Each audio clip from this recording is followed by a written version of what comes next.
Buenos días, bienvenidos a nuestro último día de Congreso ACARD. Hoy vamos a tocar temas referentes a prótesis de hombro. Nos acompaña el doctor Rodrigo Vargas, que nos va a dar una charla sobre glenoides B2. Luego va a estar el doctor Guido Fierro hablándonos de la evidencia de los tallos cortos, y finalmente el doctor Pinzón nos va a hablar de defectos óseos en prótesis de hombro. Muy feliz. Finalmente habrá una presentación de casos que ya viene el doctor Jorge Rojas a hacernos la presentación. Doctor Rodrigo, mil gracias. Adelante. Gracias. Buenos días para todos. Pues la charla vamos a hacer una mirada global sobre la glenoides B2, sus complicaciones, el tipo de cirugía que vamos a hacer. Pero comencemos por qué es una glenoides B2. Implica dos cosas. Uno, subluxación posterior de la cabeza humeral, y dos, desgaste asimétrico posterior de la glenoides. O sea, esas son las dos condiciones sine qua non para que nosotros digamos que es una glenoides B2. La glenoides B1 tiene un desgaste posterior con subluxación, pero sin desgaste asimétrico todavía. B3 tiene desgaste mayor, o sea que ¿y qué diferencia hay con la tipo C? Con la tipo C básicamente es que no está descentrada la cabeza humeral. La tipo C, que es la displasia glenoidea, en la cabeza humeral permanece en su sitio, a diferencia de las glenoides que tienen desgaste asimétrico posterior. Entonces, ¿cuál es nuestro problema? Que tenemos que regularizar y darle anteversión a la glenoides, y eso es a costa del componente óseo. O sea que nosotros tenemos que modificar el hueso.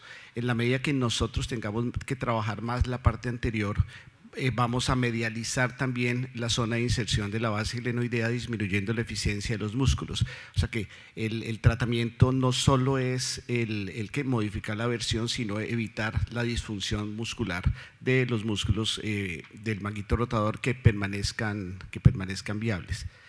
Entonces, ¿por qué se genera la B2? O sea, ¿por qué unos sí y unos no? Básicamente hay problemas o alteraciones, aunque no está muy estudiado, con la torsión del húmero, con la retroversión de la cabeza humeral, lo cual genera desbalances musculares. Los músculos van disminuyendo, unos su volumen, otros aumentan y van llevando la cabeza hacia la subluxación posterior. No se da en todos los casos, pero es una cosa que es muy importante. Pero los estudios realmente no han definido por qué unos sí y otros no, y por qué unos sí se desgastan y otros no, y unos crónicos solo hacen glenoides A1, otros solo hacen A2, que es con desgaste hacia medial. Entonces, eso es una cosa que no está ni muy entendida ni tampoco ha sido muy estudiada. Entonces, ¿qué debemos nosotros mirar? El grado de desplazamiento y el grado de retroversión, o sea, la subluxación posterior. ¿Cómo la medimos? Ustedes ya todos saben, aquí pues el panel es absolutamente expertos, línea de Friedman, lo que esté hacia posterior, pero tal vez lo que es la subluxación, o sea, más del 50%, más del 55% de subluxación posterior ya es anormal, pero tal vez lo que es más difícil y genera más controversia es las medidas de la glenoides. ¿Vamos a usar la paleoglenoides o vamos a usar la neoglenoides en términos de dónde vamos a medir la retroversión? O vamos a usar una línea como se hacía antes, simplemente el punto A, punto C se unen y eso nos da una medida de retroversión. Como pueden ver, todas las tres, esto siempre midiéndolo en un TAC 2D. Al hacer estas mediciones, pues la variabilidad es mucha y el tipo de tratamiento que nosotros podemos generar también varía. Pero ¿cuál es realmente lo que debemos hacer? Por supuesto, usando software de planeamiento. El software de planeamiento usa 3D. ¿Quién tiene el software de planeamiento aquí? Aquí todo el mundo trabaja, todos lo disponemos, o sea, yo tengo pero si solicito el TAC 3D con cortes cada milímetro en IDIME no me va a hacer el corte, ni me lo ha hecho, y los pacientes míos van a diferentes sitios de atención. Entonces centralizar el sitio de atención para que le tomen a uno exactamente el TAC que se necesita es muy difícil de acuerdo con nuestro sistema de aseguramiento. Entonces, a pesar de que yo dispongo el blueprint, no lo he podido usar adecuadamente excepto en las pruebas. O sea, cada vez que hay pruebas me llevan el TAC, pero en la vida diaria el software de planeamiento no es útil para cómo nosotros ejercemos en este momento la medicina. Pero pues es el ideal y algún día se logrará como poner en orden las estrellas para que logramos tener un TAC que sea adecuado. Entonces, teniendo en cuenta que esto es lo más importante, en la medida que nosotros logremos pasarnos a un TAC-TESDRE, seguramente podemos tomar mejores decisiones, más precisas decisiones, porque igual venimos tomando decisiones y los pacientes en general funcionan bien en la medida que nosotros tengamos en la cabeza el planeamiento y lo podamos ejecutar. Pero el B2 no es solo que se desgastó posterior, hay 3 tipos diferentes de desgaste, cada cual tiene como un tercio de la frecuencia. Hay unos desgastes posteriores, otros posteriores puros, otros posterior-inferiores, o sea que no solo es el desgaste el desgaste en un solo plano, y eso es lo que tenemos que ver, y al momento de hacer la corrección tenemos que tener en cuenta el tipo de desgaste posterior que vamos a, y para tratar de ubicar tanto la glenoides, si vamos a hacer una anatómica o la base de la reversa, tenemos que tener en cuenta el tipo de desgaste, para dónde hay, y tratando de buscar el mejor stock posible de hueso para colocar el sustituto glenoideo. ¿Qué herramientas tenemos para el tratamiento? Básicamente artroscopia, que lo digo solo por mencionarlo, debrayamiento, condroplastia, pero creo que no son los resultados ni mejores ni más predecibles. La hemiartroplastia que se usa, y de hecho en la displasia glenoidea está demostrado, y hay trabajos que muestran que, en particular de Boileau, de trabajos que muestran que en la displasia glenoidea, que es el extremo de la clasificación, esos pacientes van bien con solo la hemiartroplastia cuando necesitan cirugía, no reemplazos totales, a pesar de estar la subluxación, pero como hay determinantes genéticos, el paciente ha tenido esa lesión toda la vida, entonces pues está adaptado, y con solo modificar la cabeza humeral puede ser suficiente. O sea que, aunque no es lo más usado ni lo más predecible, pero es una de las herramientas que existen dentro del tratamiento de la glenoides B2. El tercero y cuarto son las más usadas, son la prótesis total anatómica o prótesis reversa, con o sin aumentación, con más polietileno, con hueso. Digamos que hay diferentes tipos de tratamiento, pero lo más usado realmente es prótesis total anatómica y prótesis reversa, pero todas pasan por el fresado. O sea, todos los pacientes hay que hacer el fresado correctivo. Normalmente se hace, si la retroversión es poca, menos de 10 grados, probablemente con fresado anterior, medializar un poco la zona de inserción, con eso creo que hay suficiente. En la medida que yo tenga que hacer fresados mayores a 15, 20 grados, que es la zona gris de tratamiento, por supuesto disminuyo el stock óseo y medializo la glenoides, lo cual disminuye la eficiencia del sistema muscular del hombro. Entonces, ¿qué es mejor? Probablemente menos de 10 grados, no se ha visto efecto deleterio en la funcionalidad del hombro, pero puede ser también generar problemas en la fijación de la glenoides y en los aflojamientos precoces de los mismos. ¿Qué tenemos con el rim and run? Yo no tengo experiencia, lo menciono porque está escrito, pero tiene una tasa en B2, una tasa alta de requerir cirugía antes de 3 años. Entonces yo nunca pasé por ahí, entonces creo que no lo menciono igualmente porque existe, pero no creo que sea una muy buena opción de tratamiento para glenoides B2 específicamente. Puede ser buena para las A, en que en la medida que usted regulariza la glenoides y permite un mejor uso del área de superficie de contacto, pero creo que no es una buena herramienta en este momento. Los injertos óseos se han usado, en particular la prótesis bio, el injerto de cresta. Inicialmente no tenía muy buena fijación porque no se conocía bien toda la dinámica de las B2, pero en general ahorita los resultados en cuanto a consolidación de los injertos en el aspecto posterior pues han ido mejorando, y realmente la mayoría de los trabajos usan injerto tomado de la cabeza humeral. No siempre el injerto es de buena calidad, no sé si ustedes lo han notado, hay unos pacientes donde pues si es la artrosis pura, pues uno tiene un hueso duro, pero no siempre los cortes permiten tener un hueso de buena calidad, porque los pacientes nuestros son crónicos con grandes colapsos, entonces a veces es difícil obtener un hueso que le alcance a uno a corregir la deformidad posterior grande, en particular porque si tiene una deformidad posterior grande le garantiza cronicidad, o sea que la cabeza está también muy comprometida. Entonces, también se han generado glenoides aumentaciones en polietileno de diferentes tipos. Nosotros realmente no usamos yo realmente no tengo mucha experiencia usando glenoides aumentadas, porque dentro de mi filosofía personal, si yo necesito una glenoides aumentada, probablemente voy a usar una reversa mejor, que me da un resultado más predecible. Entonces, esto puede ser una buena herramienta para gente joven con artrosis grandes, pero en gente menor de 50 años probablemente puede ser una buena opción. Pero en alguien mayor de 60 con desgaste asimétrico que requiera aumentación, creo que yo me iría con una reversa. Pero está descrito y es una herramienta que está descrita, puede tener durabilidad, pero en un tipo y un lecho particular de pacientes es donde puede estar. Pues los trabajos de revisión hay, pero digamos que adaptando la literatura a nuestros pacientes creo que no es tampoco una muy buena opción de tratamiento. Entonces, la última, ¿en qué me cambió a mí la vida cuando apareció la reversa? Pues que se me acabó el problema de la subluxación, la aplicatura capsular, que el paciente aflojamientos precoces del polietileno cuando se hacían reconstrucciones. Sí, el paciente dura bien 1 o 2 años.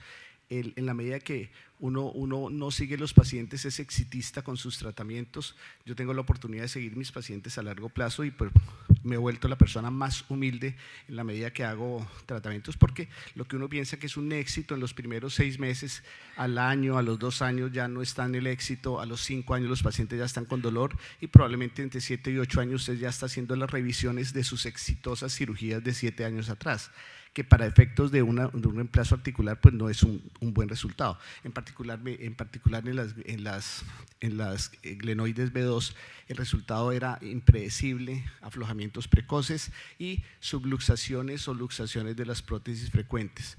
¿Cómo repararlos? Son pacientes muy constreñidos, entonces sí, le voy a reparar o ponerle puntos a la cápsula posterior. Eso es un determinante teórico fácil, está escrito, hágalo. Lleve el paciente, de la exposición suficiente para ponerle puntos, que los puntos perduren. O sea, yo creo que es un determinante más teórico que práctico. Entonces pienso que desde la aparición de la reversa en la realidad se nos acabó pues básicamente el problema grave con el tratamiento de los pacientes con glenoides B2. Los resultados pues estos son pacientes, acuerden que tiene una particularidad, la reversa está diseñada para artropatía por ruptura de manguito rotador. Estos pacientes son pacientes con manguito rotador competente, con artrosis primaria, con desgaste posterior, o sea, es otro grupo para el cual no fue el diseño original de la prótesis reversa. Entonces, si comparamos estos pacientes de osteoartritis con los de artropatía, los resultados básicamente son los mismos a largo plazo, desde que usted tenga experiencia. O sea, en esto y en la evidencia de los pacientes quirúrgicos, creo que la experiencia no está cuantificada adecuadamente.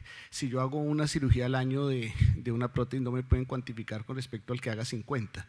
Y seguramente los resultados quirúrgicos del que hace una prótesis al año van a ser diferentes a largo plazo con los pacientes, con las personas que hacen 50 prótesis al año. Entonces, esta cuantificación es muy importante y estas cirugías exigen experiencia, o sea, en la medida de lo posible, si no tienen suficiente experiencia, asesórense. En todos los sitios hay asesoría y estas son cirugías que son difíciles de hacer, técnicamente complicadas, que exigen experiencia, pero los resultados con una prótesis que se logre hacer bien, creo que son bastante buenos a largo plazo. Y eso pues es lo que muestra la literatura. Aquí está básicamente el resumen de las cosas de tratamiento con sus más y sus menos, pero creo que de hecho lo más importante es que si el paciente se le puede colocar una prótesis reversa, creo que es el tratamiento de elección a largo plazo con muy buenos resultados funcionales. Este es un paciente de cirugía, ustedes pueden ver la cresta que está señalada con una flecha acá. Esta es la paleoglenoides y esto es la glenoides posterior. Ustedes ven una muy buena exposición y usted cuando calcula, y este es el TAC del paciente, usted dice no es para tanto, no está tan difícil, pero realmente esto es lo que usted ve con la guía. La guía está mirando hacia posterior, o sea, si nosotros vamos a usar esta guía y poner aquí la guía, pues por supuesto nos queda mirando atrás y se va a salir adelante. Todo esto requiere trabajo anterior y en este paciente en particular elegimos una prótesis aumentada posterior que nos dio un buen resultado. Pero digamos que el tratamiento puede variar en esto, o sea, no necesariamente son la B2 fácil que usted ve en las imágenes de radiografía. La B2 tiene muchas variedades, pero creo que el resultado es más consistente usando la prótesis reversa. Este es el resultado de este paciente, como pueden ver. La glenoides ya mira hacia anterior, después de la reconstrucción, 1 con el rimado, que siempre hay que hacer rimado anterior, y 2 con la aumentación posterior, que puede ser en hueso o puede ser metálica. Pero creo que los resultados son bastante buenos por los dos lados, con lo que ustedes tengan experiencia creo que está bien. En general los resultados lo que creo que hay que llevar es que la prótesis reversa, desde que se puede hacer, es el tratamiento de elección a mi modo de ver. En los casos leves, donde la retroversión es menor de 10 grados, probablemente la prótesis anatómica con fresado anterior tenga un buen éxito. Los casos intermedios, o sea, los que tienen menos de 20, pero más de 10, es donde usted tiene que adaptar el tratamiento a la actividad del paciente, a la edad. Los pacientes muy jóvenes, por supuesto, la reversa puede no ser una buena opción, entonces hay que adaptar las otras herramientas de tratamiento para que el paciente tenga el mejor resultado posible. Muchas gracias.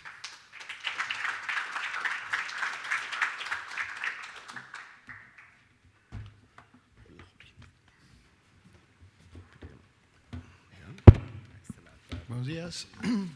Guido, un momento. Buenos días para todos. Mucho gusto. Para quienes no me conocen, Jorge Rojas, me disculpo, llegué tarde al inicio de la sesión. Voy a estar acompañándolos en la moderación. Muchas gracias, doctor Vargas, por el charla de un tema bastante controversial y complicado, y vamos a seguir con uno también bastante controversial. Guido, adelante con los vástagos cortos que todos queremos escuchar, si los usamos o no. Adelante. Muchas gracias, doctor Rojas. Muchas gracias a todos, al CARD por la invitación y al doctor Mejía por invitarme para hablar de este tema, y a todos los miembros pues, de la organización. Y como decía el doctor Rojas, sí es un tema bastante controversial, que vamos a intentar hacerlo todavía más controversial al final de esta charla. Entonces, ¿por qué migrar a un vástago corto? ¿Sí? ¿O por qué hacer? Y piensen no en el vástago corto, piensen en la evolución misma y en por qué cada vez queremos cosas mejores cuando se supone que estamos bien. ¿Sí? Es porque hay ciertos ítems que no nos gusta, que no estamos satisfechos y queremos ir mejorando. Entonces, en prótesis de hombro, ¿cuáles son esos ítems? La reserva ósea, que tanto necesitamos o tenemos, si lo vamos a revisar, qué tan fácil es la revisión, cómo se concentra el estrés y la osteopenia alrededor de las prótesis, y por supuesto, y por último y no menos importante, los desenlaces y los resultados de cada uno de estos ítems. Entonces, vamos a evaluarlo uno a uno para saber si debemos o no migrar a un vástago corto. Entonces, el primero es el obvio, es el compromiso del canal. Un vástago corto pues compromete menos el canal. Cualquier cosa que suceda alrededor de esa prótesis pues no va a ser tan grave porque compromete menos el canal. Requiere una menor reserva ósea. Si yo quiero usar un vástago convencional, pues necesito que a lo largo del húmero tenga un buen hueso para poner esta prótesis. Necesito que la diáfisis humeral no tenga una alteración, al menos en la parte proximal, y las fracturas periprotésicas pues son menos frecuentes, y si van a suceder, pues sucede más proximal, en una zona más benigna del hombro que en la diáfisis. Entonces, hasta ahí uno dice, bueno, por pura lógica, la reserva ósea y pues nos orienta que es mejor utilizar una prótesis de vástago corto, y es mucho más fácil revisarla porque es corta. Hasta aquí no hay mucho misterio. Ahora, en cuanto a la concentración de estrés, digamos, el stress riser, a lo que hace referencia es cuando tenemos ese flujo laminar de estrés, cuando hay algo que interrumpe ese flujo laminar de estrés, pues nos va a aumentar la probabilidad de una fractura. Entonces, ¿qué pasa en la diáfisis humeral? Los vástagos largos se fijan en la diáfisis. La diáfisis no es cilíndrica perfecta, tiene más hueso en la cortical medial y lateral que en la cortical anterior y posterior. Pero resulta que los rímers, esos sí son simétricos. Entonces, al hacer un fresado del canal, voy a comprometer más hueso en la parte anterior y posterior que en la parte medial y lateral. Cuando uno toma la radiografía, la placa AP, que es donde uno principalmente pues toma las decisiones, uno se confía y dice, oiga, mire cómo está esa cortical lateral y medial buena, y uno supone que 360 grados es igual, y resulta que no, en la parte anterior y posterior de esa cortical está mucho más comprometida, lo que va a llevar a un aumento en la probabilidad de una fractura. Entonces, hasta aquí Tenemos que los tallos largos concentran el estrés en la diáfisis y los tallos cortos lo concentran en el hueso metafisiario proximal. Y eso es importante recordarlo cuando veamos el porqué de las adaptaciones más adelante. Entonces, bajo este principio hay un menor riesgo de fractura periprotésica dado que compromete menos la cortical tanto en la parte diafisiaria como en la parte proximal. Entonces, hasta aquí pues sigue uno inclinándose la balanza al vástago corto. Ahora, ¿qué pasa con el stress shielding? Y es básicamente la adaptación ósea a esta prótesis dentro del canal humeral. Entonces tenemos que el hueso cortical se adelgaza y el hueso trabecular, hay una osteopenia alrededor del vástago. Entonces, estos estudios, la gran mayoría de esos estudios son estudios de análisis de elementos finitos y lo que hacen es evaluar vástagos largos, vástagos cortos, hacer cortes a diferentes niveles y ver qué tanto estrés producen en el hueso. Y lo que encuentran es que en la parte proximal cortical los vástagos largos aumentan el estrés, pero los vástagos cortos en el hueso trabecular también lo aumentan. Entonces, hasta aquí ya uno empieza a pensar que el problema puede que no sea solamente la longitud del vástago, sino que hay algo más. Entonces, aquí, ojo, porque empiezan a aparecer los ítems con los cuales uno toma la decisión. Entonces, vástago corto, la longitud. Siguiente ítem, la morfología de la prótesis. No todos los vástagos cortos son iguales. Hay básicamente 3 tipos de diseños, los ovales, los semiangulares y los angulares. Y cuando, lo mismo, en análisis de elementos finitos, lo que uno hace es que compara los ovales y semiangulares y los angulares. Entonces, el estrés trabecular es mayor en los angulares, en el estrés cortical sigue siendo mayor en los angulares, pero la estabilidad torsional o la rotación media es mayor en los ovales si lo comparamos con los semiangulares o con los angulares. Entonces, es decir, ya empezamos a ver que hay una diferencia en el estrés y en la estabilidad torsional acorde a la morfología de cada vástago. Y hay otro ítem que parece ser que es de los más importantes y es el llenado del canal, la relación de llenado. Entonces, este estudio, que sí es con pacientes, 52 pacientes, ¿ellos qué vieron? Evaluaron la alineación y la relación de llenado de las prótesis y lo que encontraron es que no había aflojamiento ni subsidencia, pero hay lo que llamamos adaptaciones óseas mayores y menores y no hay líneas radiolúcidas en el vástago humeral. O sea, es decir, esas adaptaciones que se producen pueden ser de mayor medida o menor medida dependiendo de la relación de llenado. Entonces, uno tiene la tendencia a pensar que la prótesis debe quedar lo más perfil y cubriendo el canal. Eso es como que lo que uno tiene en la cabeza. Por aquí parece que no. Aquí en la relación metafisiaria es de 0.6 y la relación diafisiaria es de 0.66. Lo que esté por debajo de 0.6 metafisiario y 0.66 se asoció a adaptaciones óseas bajas o no adaptaciones si lo comparamos con las adaptaciones óseas de más de esta relación. Ahora, este es otro estudio con muchas más prótesis, la gran mayoría anatómicas, con un seguimiento a 2 años, y miraban el aflojamiento, la alineación, el stress shielding y la relación de llenado. Y la alineación estaba bien alineadas en la gran mayoría de las prótesis, las adaptaciones óseas eran leves, pero ojo acá que es donde empieza la parte importante, cuando la relación de llenado metafisiaria era 0.57, uno lo podría extrapolar a 0.6, eran adaptaciones óseas bajas o no habían si lo comparamos con la relación de llenado de más de 0.64 metafisiario y lo mismo con la relación de llenado diafisiario, cuando era por debajo de 0.73 estaba asociado a adaptaciones óseas bajas o no adaptaciones. Entonces, una relación de llenado diafisiario de más de 0.7 aumentaba 4.1 veces la probabilidad de tener una alteración ósea mayor. Y en las prótesis reversas pasa algo parecido, pero la relación de llenado cambia un poco, es mayor. Entonces, las adaptaciones óseas eran leves también en la gran mayoría de los casos, pero cuando la relación de llenado era por encima de 0.74 en el hueso metafisiario se asociaba a adaptaciones óseas importantes y cuando estaba por encima de 0.85 en el hueso diafisiario se asociaba a adaptaciones óseas más altas. Entonces vemos cómo no es solamente la longitud del vástago. Lo fácil de hablar es vástago corto, vástago largo, pero bueno, dentro de los vástagos cortos, ¿cuál es la morfología y cuál es la relación de llenado en el canal? Que eso sí depende del cirujano. Entonces hasta aquí en cuanto a osteopenia ya vimos que también se inclina hacia la prótesis de vástago corto con los ítems que acabamos de ver.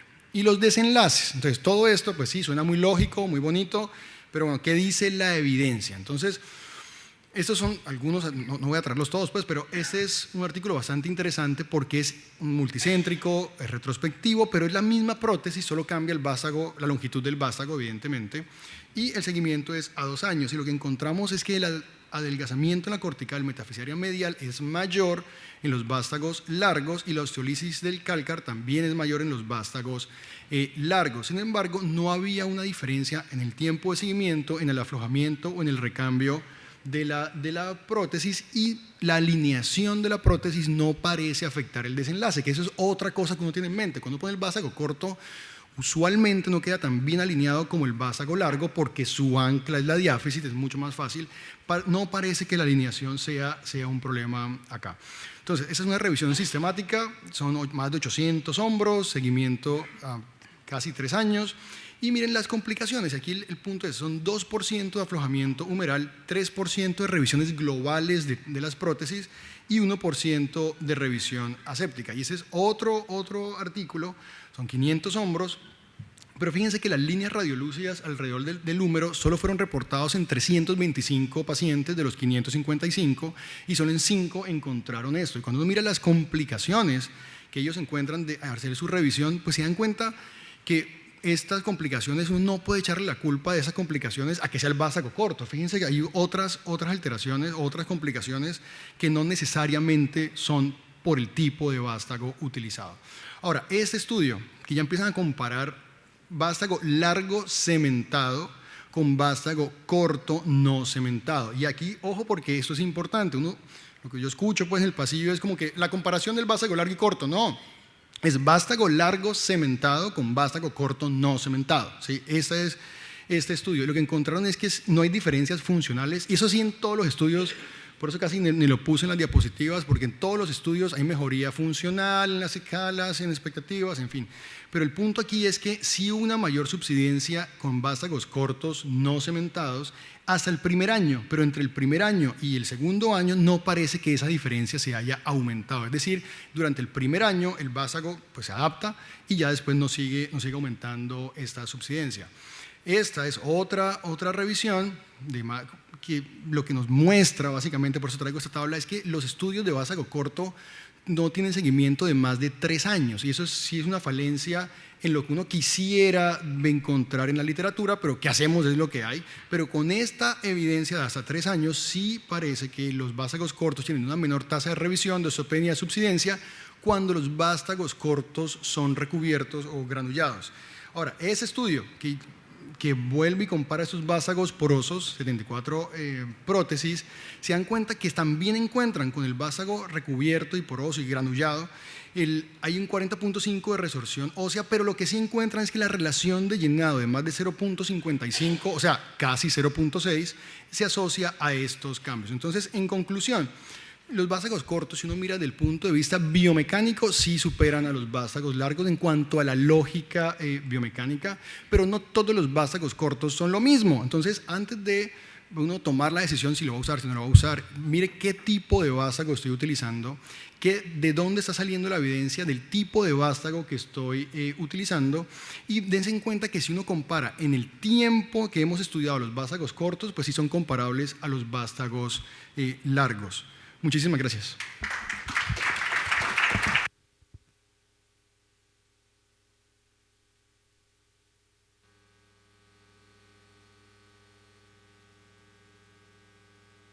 Muchas gracias. Ahorita en la discusión de casos vamos a discutir un poquito más a detalle como cuándo usarlos. Creo que ya Guido nos dio toda la parte conceptual, pero decidir a veces cuándo usarlos no es tan fácil. Y ahora vamos con otro tema bastante interesante y difícil de manejar, que es la revisión de prótesis con defectos óseos. En esto nos va a presentar el doctor Pinzón. Adelante, doctor Pinzón, con su charla. Humerales. Cirugía en general, glenoides y húmero. Voy a volar por el tiempo. Normalmente pues es un problema bastante común en cirugía primaria, los defectos óseos, y más en cirugía de revisión, que obviamente va a afectar la sobriedad del implante. Generalmente hay más defectos en el glenoides que en el húmero, sin embargo, dependiendo del tipo de la etiología que uno hace la revisión, por ejemplo en mi caso hacemos mucha revisión por prótesis fallidas y por infecciones o por osteosíntesis fallidas, y a veces el defecto está más del lado humeral en el proceso que en el lado glenoideo. La verdadera incidencia no está claramente establecida porque muchos estudios no definen qué es de primario y qué es en cirugía de revisión, pero no necesariamente todos los defectos requieren tratamiento, afortunadamente. Vamos a hablar de cómo identificarlos y clasificarlos, cómo manejarlos, cuál es el límite de la reimplantación para un primer tiempo o 2 tiempos, cuáles son las técnicas de reconstrucción ósea y el papel de los implantes aumentados y las prótesis hechas a la medida. Entonces la identificación es importante, establecerlos en planeamiento prequirúrgico, tener siempre un TAC, una radiografía suavemente, un TAC, idealmente un TAC con reconstrucción 3D, para mirar idealmente qué tanta medialización tiene ya de por sí haber sacado o el defecto que tiene, mirar la inclinación, la retroversión, las paredes, la profundidad del bulbo glenoideo, establecer el centerline original y para los que utilizan, que no es mi experiencia, el centerline alternativo, cómo establecerlo para saber qué es lo que vamos a hacer con los pacientes. La clasificación hay muchas, la primera que apareció fue la clasificación del doctor Samuel Antuna y el doctor Coffield, que los divide en centrales, periféricos y combinados y dependiendo de su extensión en leves, moderados y severos. Clasificación que fue después modificada por el doctor Page, pero básicamente es lo mismo si hay una conexión entre el defecto central y el defecto periférico. Esta que es una clasificación también sencilla del doctor Boileau, que los divide en cavitarios, segmentarios y combinados para determinar a su vez que se requiere hacer. Y esta que me gusta a mí mucho, que es la clasificación del doctor Gupta y el doctor Sibauer, que los divide en porcentajes de compromiso, el grado de cavitación que existe, el grado de efecto para determinar qué necesita usted, si más allá de un simple injerto morcelizado, impactación, o requiere técnicas de reconstrucción de acuerdo al porcentaje que hay, acordándose que el mayor porcentaje en cirugía de revisión es de efectos anteroinferiores, a veces diferentes a la cirugía por artropatía o por de manguito rotador. ¿Cuál es el manejo? Primero sería obviarlos, y uno puede obviarlo dependiendo de cuánto base plate es razonable dejar sin contacto óseo o sin asiento óseo. Si no le va a afectar la sobrevida del implante, el posicionamiento adecuado, usted podría eventualmente dejarlo. Lo otro es el injerto óseo, que es lo que más utilizábamos anteriormente, los componentes aumentados en los que hemos venido adquiriendo experiencia, componentes hechos a la medida que no tengo la oportunidad de usarlos, utilizar el centerline alternativo, que hay unas prótesis diseñadas para eso y con el hood de la cabeza no tengo experiencia, no es mi forma, la hemiartroplastia y la hemireversa que siguen siendo posibilidades diagnósticas. ¿Cuáles son las variables para definir tratamiento? El tamaño, algunos defectos pueden ser tolerados sin alterar la versión, sin alterar tanto la medialización, la localización no es lo mismo, siempre es preferible tener un buen soporte anterior, la disponibilidad del injerto, si hay auto-injerto, hay lugares donde no tienen cómo revisarse con injertos y a veces necesitan injertos masivos, la calidad del estado óseo residual y para también definir los tiempos. Y recordar que hay muchos estudios, pero casi todos son biomecánicos, que dicen qué tanto se puede quedar sin soportar. Y usted encuentra literatura que dice que hay prótesis que pueden quedar soportadas entre el 25 y el 50%, otras que dicen que con el 50% del soporte puede ser suficiente, pero son modelos en espumas de poliuretano. E incluso, si nos atenemos a los conceptos de las Golden Rules del doctor Walsh, pues tendríamos que mirar qué tanta retroversión nos permite esa falta de asentamiento y qué tan la inclinación hacia inferior de la glenoides, y sobre todo evitar la medialización excesiva, porque tal como dijo el doctor Vargas, pues no solamente nos afecta la sobrevida, sino la mecánica de la musculatura alrededor. El resultado es esto. Y sin embargo, esto es un estudio recientemente publicado en la que todavía, a pesar de que siguen siendo reglas de oro, no hay suficiente evidencia clínica para decidir que esto realmente es cierto y que tanto debe quedar asentado. Y también tener en cuenta esto, lo que se llama los límites del implante, es decir, no es solamente poner por ponerlo, sino qué características debe tener. La longitud del PEC o tornillo en el hueso nativo debe ser por lo menos de 10 milímetros, y yo siempre que reviso hay que acordarse que el base plate puede tener más o menos 20-25 milímetros de ancho, y si usted le pone aparte de eso una aumentación en un disco bio-RCA, pues va a tener que utilizar postes más largos que simplemente 20-25 milímetros, de 15 milímetros a 25 milímetros. Entonces hay que tener en cuenta que cuando lo hace debe pasarse a unas nuevas alternativas de prótesis que tienen tornillos de mayor diámetro y mucho más largos. El volumen o número de tornillos, si usted no le permite solamente poner un tornillo, un PEC central, pero no puede ponerle 2 tornillos adicionales, pues realmente la estabilidad es muy pobre, entonces no es el momento para hacer un solo tiempo ni para utilizar el implante. La longitud de los tornillos, entre más largos los tornillos sean mejor, los micromovimientos disminuyen por tornillos corticos, y a partir de 30 minutos es mucho menor el índice de micromovimiento, y la angulación, la divergencia de los sitios de ponerlos, idealmente el anterior y el superior y el inferior para tener el mejor agarre. Si usted no lo logra, pues tiene problemas y esto es un algoritmo que me parece interesante. Si usted logra tener esos criterios de adecuado posicionamiento y adecuada fijación, lo puede hacer en un solo tiempo. Si no, usted debe mirar si lo hace en 2 tiempos, hacer los injertos y decidir si hace una hemiartroplastia o qué le ofrece al paciente. Y este es un ejemplo de una paciente no primario, sino una paciente, una no regresión sino primaria, en la que le hicimos, esta tiene como 6 años, le íbamos a hacer una prótesis y de pronto apretando la glenoides me quedé sin glenoides y no tuve suficiente capacidad de eso, volví a utilizar la cabeza resecada del paciente, si la ven ahí, y le puse el tornillo, lo dejé así, y en un segundo tiempo, después de haber consolidado, lo hicimos. Es decir, entender que usted tiene a veces momentos en los cuales debe decidir para el procedimiento, si no tiene con qué, y simplemente hacerlo, y como otro ejemplo que lo vamos a mostrar más adelante en esto. Afortunadamente, cada clasificación trae su algoritmo. Este es el algoritmo de la clínica Mayo, en la cual, dependiendo de la localización del defecto y el grado de asentamiento que se tiene o de apoyo de la prótesis, le va a decir si usted puede hacer el procedimiento y qué injerto debe utilizar y en qué posición debe hacer.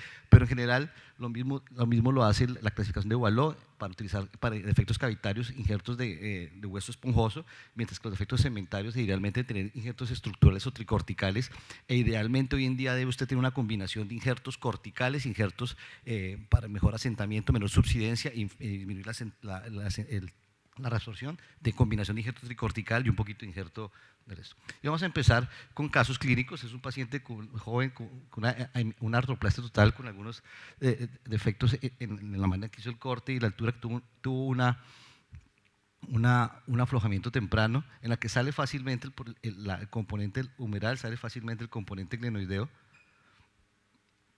y lo que hacemos es rellenar el defecto. En el defecto que queda en los huequitos se llena con defecto corticoesponjoso, lo rimamos al revés para asentarlo, para mejorarlo.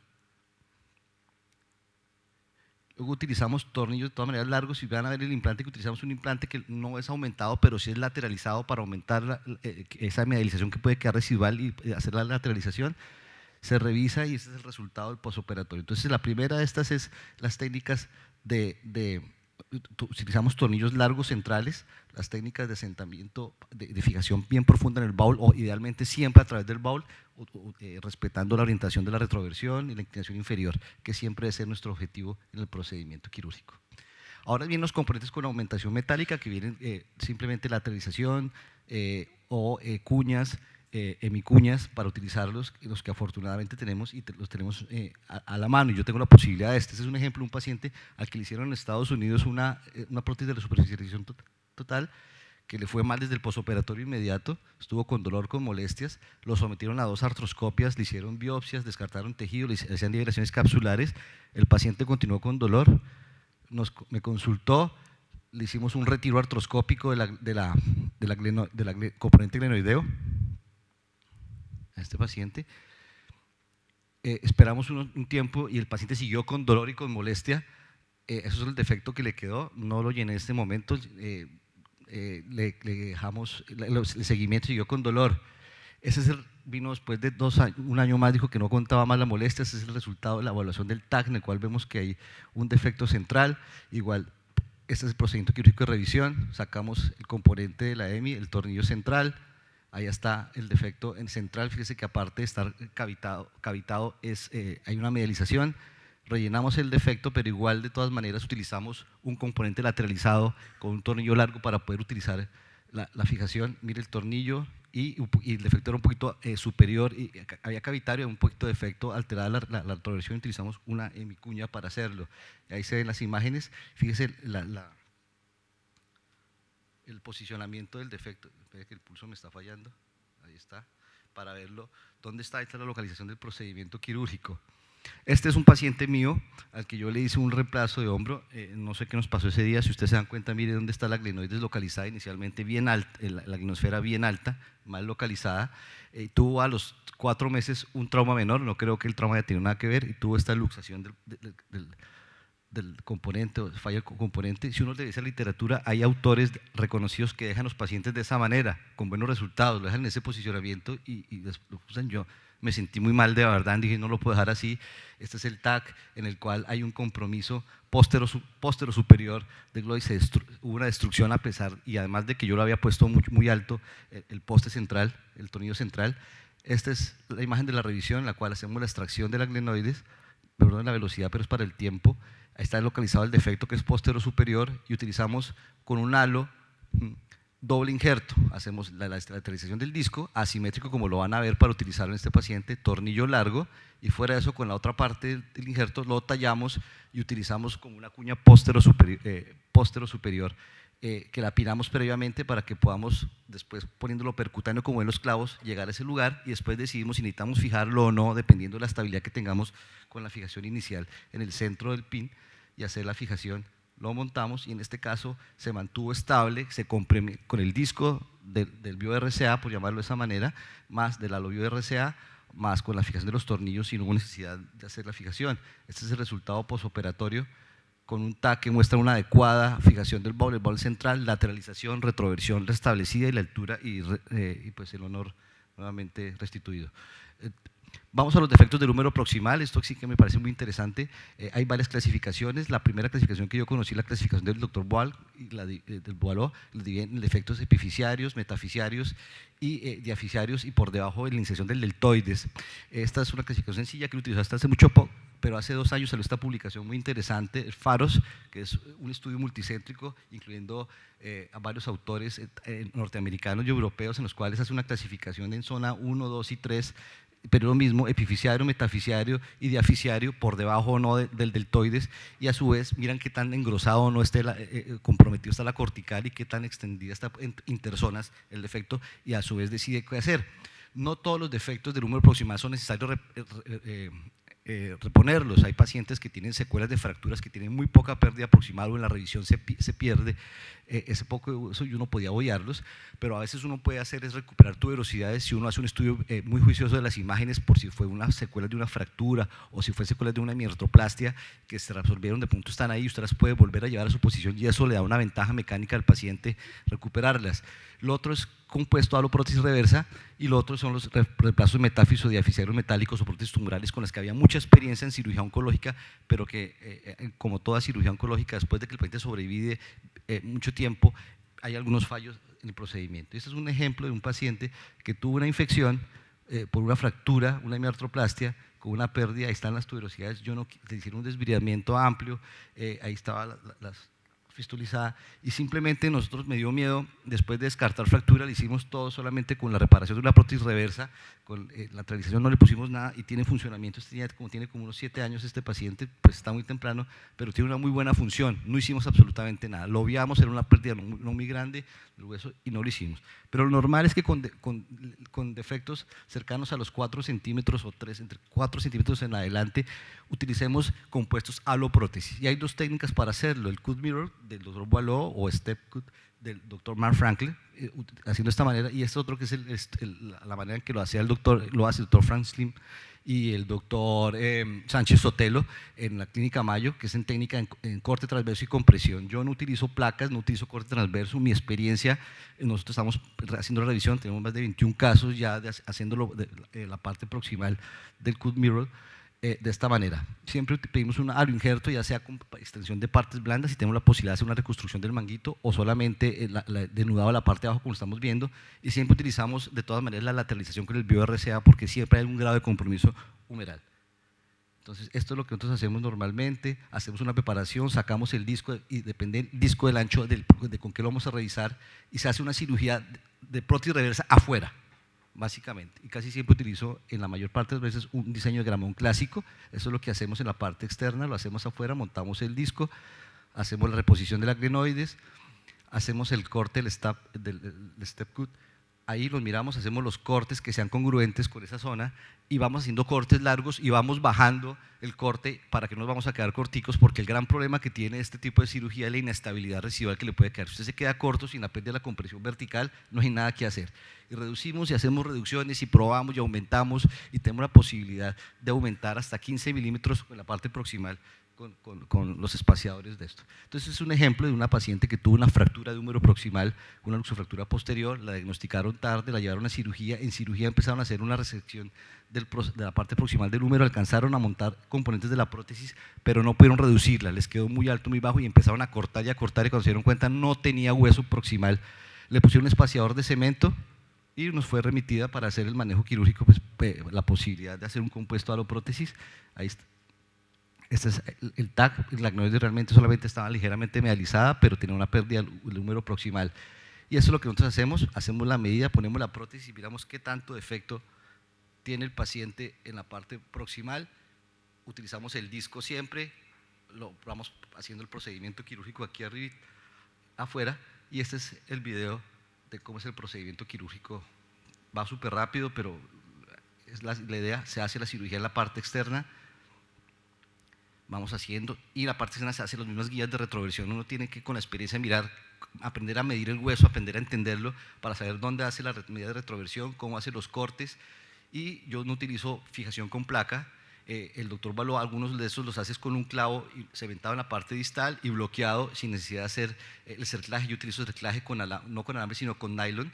Cementamos la prótesis y lo que hacemos después es la reducción y vamos sacando y mirando cuál es lo más estable, que prácticamente es imposible luxar porque la tendencia es a que se luxe. Yo tengo ya 2 pacientes que se han luxado de esos pacientes, nos ha tocado revisarle aumentando el componente glenoideo.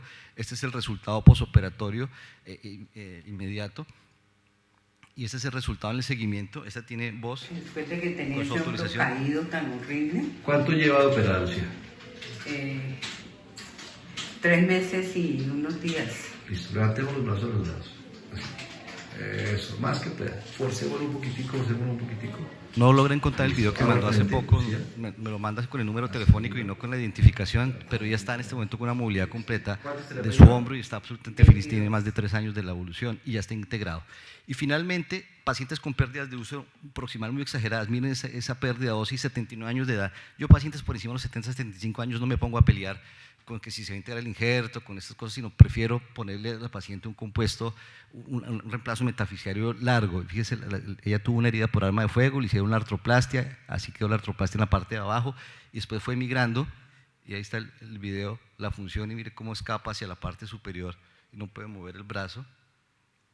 Hay que hacer obviamente una comparación con la extremidad contralateral, en esa diapositiva la puse, porque es importante en el planeamiento, hacer la evaluación de los defectos óseos asociados, y utilizar una prótesis extensible de tumoral. Este es el procedimiento quirúrgico, esta es la incisión previa, miren cómo se sale la parte proximal, este es el componente que tiene, que sale fácil, toda la parte que tenía pérdida ósea proximal, que obviamente produce inestabilidad rotacional, inestabilidad del fragmento, sale muy fácil. Lo que hacemos es medir qué tanto tenemos que tener, por lo menos en este caso, esta prótesis, por lo menos 7 centímetros distales de apoyo en el húmero distal, y hacemos el montaje modular y segmentario, regularizamos y hacemos este procedimiento que es para que tenga mejor agarre, no solamente la fijación de la cementación, sino una especie de clip que lo toma, cementamos y montamos, hacemos la modularidad, ponemos el componente glenoideo,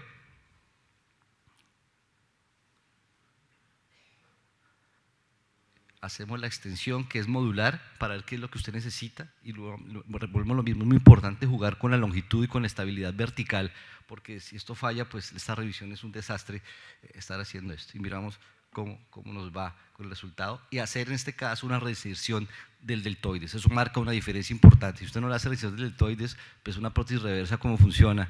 Entonces, reinsertarlo es importante con este resultado postoperatorio. Muchas gracias.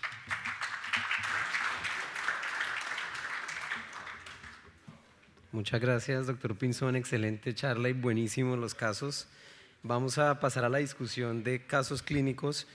Voy a presentar 2 casos, bueno, tengo 3 casos, pero no sé si el tiempo nos dé. Vamos a empezar con un caso de defectos justamente de húmero proximal. Este es un caso que creo que tenemos para cortar tela. Le voy a pedir a los panelistas que suban y me acompañen acá para que discutamos este caso todos.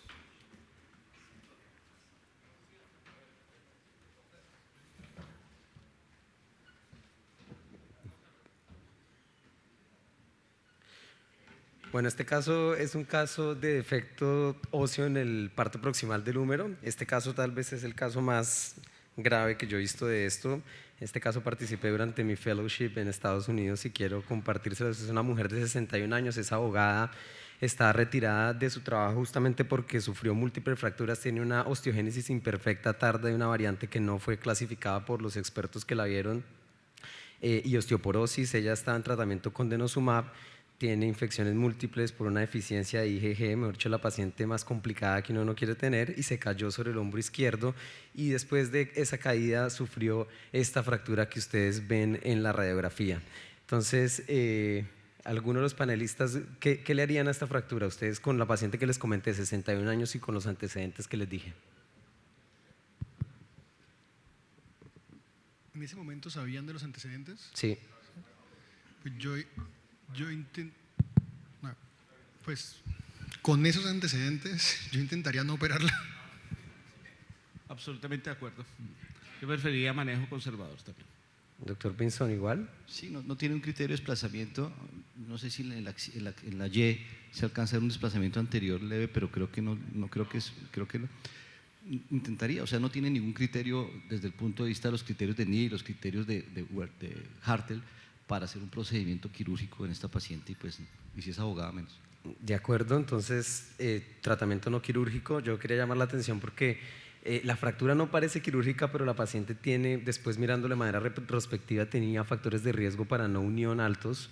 Es una paciente con una osteoporosis severa y una osteogénesis imperfecta, y 4 meses posteriores al manejo no quirúrgico, pues la paciente seguía con una no unión de la fractura, dolor y pérdida de su capacidad para funcionar en la vida diaria.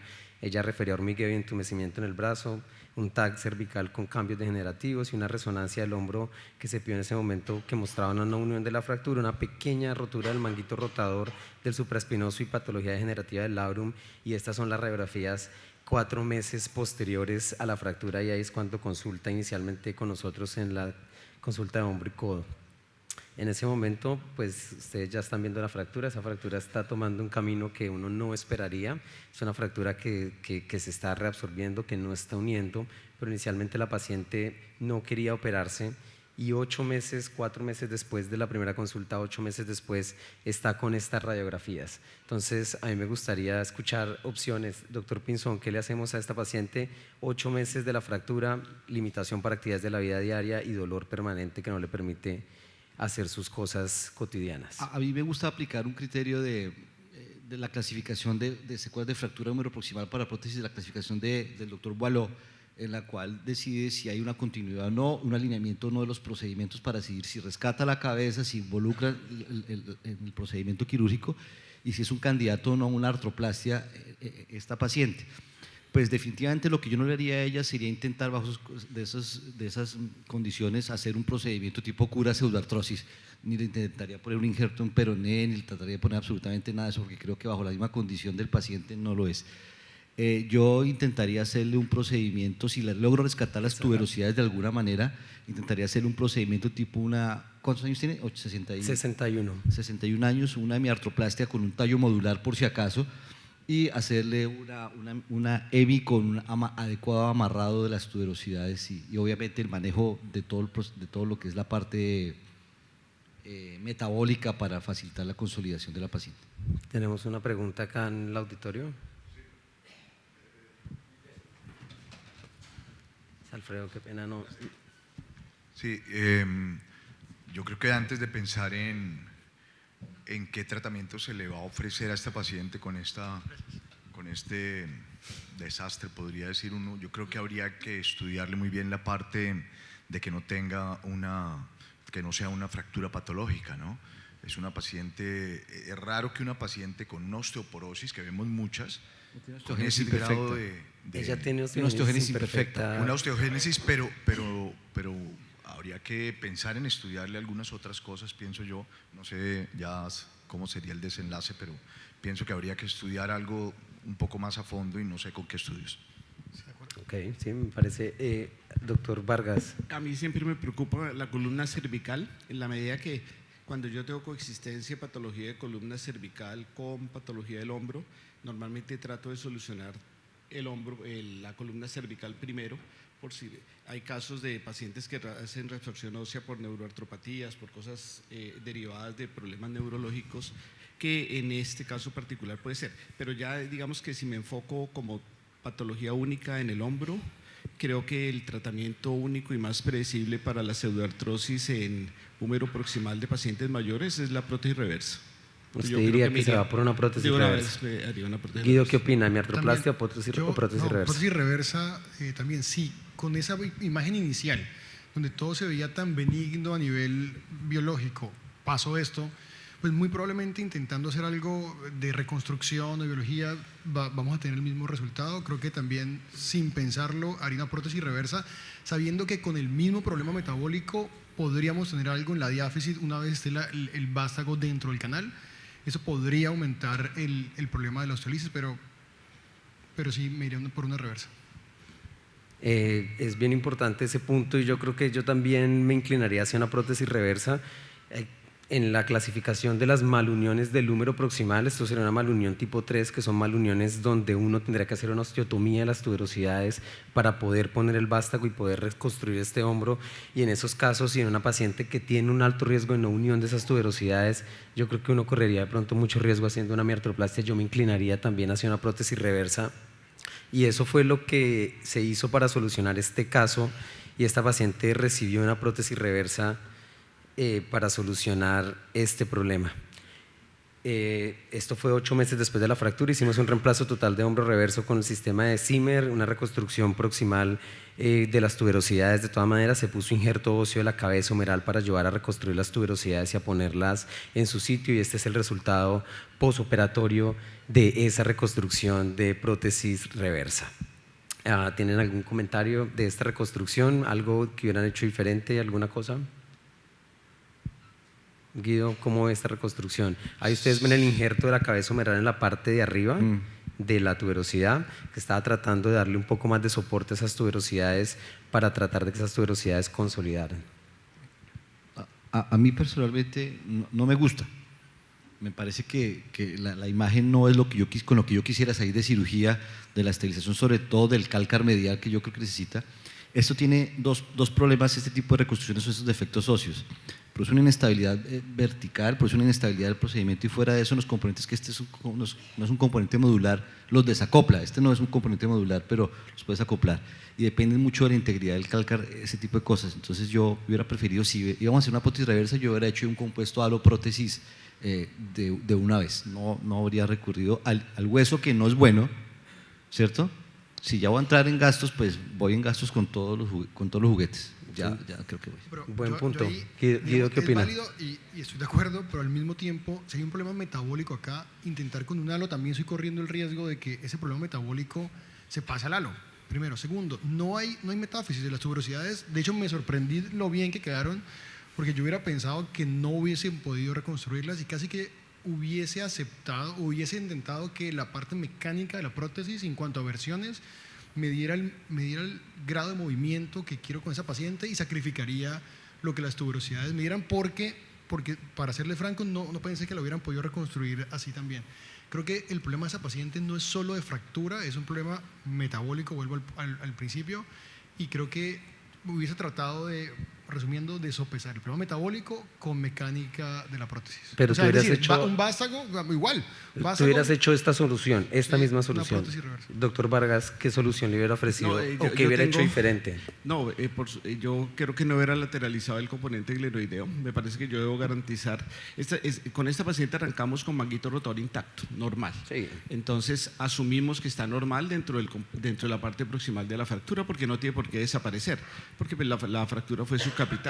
Entonces, si yo tengo el manguito rotor intacto y la funcionalidad de la prótesis, al menos en su componente rotación externa, y la estabilidad que nos la ayudaría a brindar el subescapular con la tuberosidad menor, creo que yo haría un componente menos lateralizado que me garantice una mejor probabilidad de consolidación de las tuberosidades para darle funcionalidad. Y probablemente hubiera usado una prótesis en el húmero aumentada para garantizar pues, que la fijación mecánica el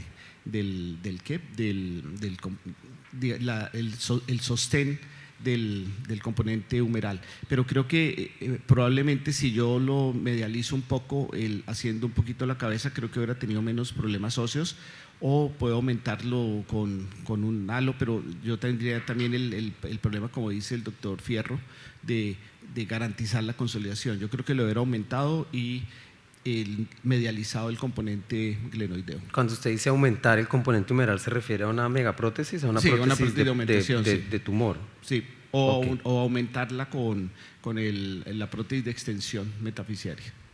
Ok. Bueno, sí, la verdad es que es difícil.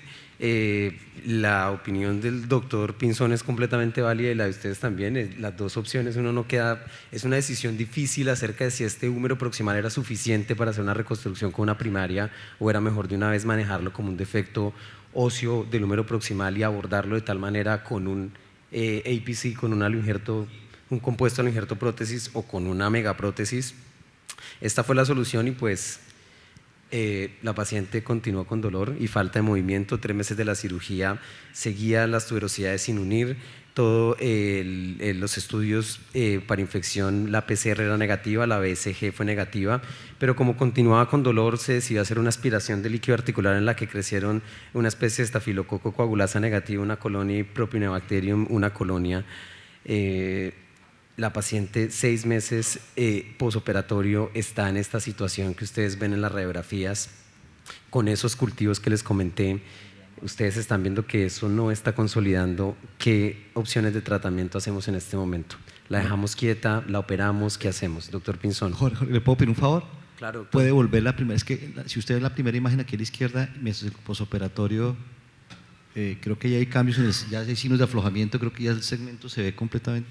Ahí, ese es el posoperatorio, miren el centro aquí y miremos la primera del seguimiento que tiene ahorita. Sí. Ahí ya se movió, ya está suelto, se ve que ya hay aflojamiento, no sino el cemento ya está suelto de ahí. Y yo ya no le doy nada más, yo ya me voy. Tenemos estos cultivos y tenemos… Pero ese cultivo fue interpretado como de aspiración, como esos cultivos inesperados posoperatorios, que es la interpretación que yo le daría, los cultivos de crecimiento inesperado que no son cultivos significativos. El cultivo no se esperaba. Eso es muy frecuente, si usted aspira a un hombro, encontrar algo que no tenga significancia clínica. Además ahí hay discusión porque eso es lo que yo quisiera escuchar. ¿Ustedes qué hacen con un paciente de estos? Ustedes lo aspiran, les creció eso y tengo una radiografía que muestra signos radiológicos de aflijamiento del vástago. ¿Ustedes lo consideran como infectado o de una vez hacen una revisión de un tiempo? Pues yo creo que sí vale la pena. O sea, hay una combinación de aflojamiento, aunque yo no puedo asegurar que el aflojamiento no sea por una desventaja mecánica que trae previamente, pero creo que todo tipo de dudas se debe solucionar a favor del paciente y no a favor del ego del cirujano. Es decir, yo puedo decir, no, es que se infectó porque como es una… Entonces yo creo que debo pensar el peor escenario en ella y seguramente lo va a interpretar como una cirugía, como una infección, y pensaría en darle un manejo en ese tiempo, como lo hago ahora con las hipótesis infectadas, a 3 tiempos. ¿3 tiempos? Sí. ¿Cuáles son los 3 tiempos que usted hace? El primer tiempo es sacar todo, limpiar, desbridar y hacer eso, aunque ojalá a veces me dan ganas de hacer un entrenamiento en plejobraquial. Ustedes han visto lo del doctor Gupta, de hacer todo en un solo viaje y hacer desbridamientos amplios, exploración del plejo braquial, limpieza, le limpia hasta la abuelita y lo hace todo, y sus resultados, por lo menos por ahora, son bastante buenos para hacerlo todo, porque es que la morbilidad de esos tiempos. Entonces mi primer tiempo será sacar todo, mi segundo tiempo llevarlo a cirugía, obviamente esto es un defecto muy grande, y hacer una artroscopia, hacer algo y hacerle una toma de tejido, una aspiración, tomas y esperar el resultado de eso hasta 21 días. Simplemente es aplazar un poquito el procedimiento, y el tercer tiempo es hacer la reimplantación si todo me da negativo para ese procedimiento. A mí me gusta esa manera de pensar. Interesante. Guido, ¿cómo abordarías esto? Yo también lo interpretaría. O sea, el caso ya es suficientemente complejo, se le adiciona esto, creo que también retiraría todo, haría un lavado. Usualmente en esos casos no hay tanta pus, o sea, digamos lo macroscópico no es tanto, pero haría un lavado y colocaría un espaciador de cemento y esperaría 6 meses antes de pensar en cualquier… ¿6 meses? Sí. O sea, 2 tiempos y 6 meses entre el primero y el segundo. Y le voy a decir por qué, porque es que acá, cuando uno empieza a ver esos pacientes, empieza a tomar cuadromático, BCG, interleuquina 6, procalcitonina, y se negativiza. Yo le hago una pregunta. Hay un punto que es el tiempo de evolución. Si uno deja pasar más tiempo, cuando el paciente ya no tiene antibiótico, cuando el paciente tiene todo negativo, le está dando chance a que si el paciente no era un verdadero negativo, se positivice, ¿sí? Y eso me da más tranquilidad al momento de poner la nueva prótesis. Usualmente esos pacientes con el espaciador de cemento tienen una función que no es buena, pero es aceptable para su calidad de vida. Sí. Esa es la pregunta, ¿qué espaciador o cómo? Porque creo que eso es una cosa interesante hacerlo práctico.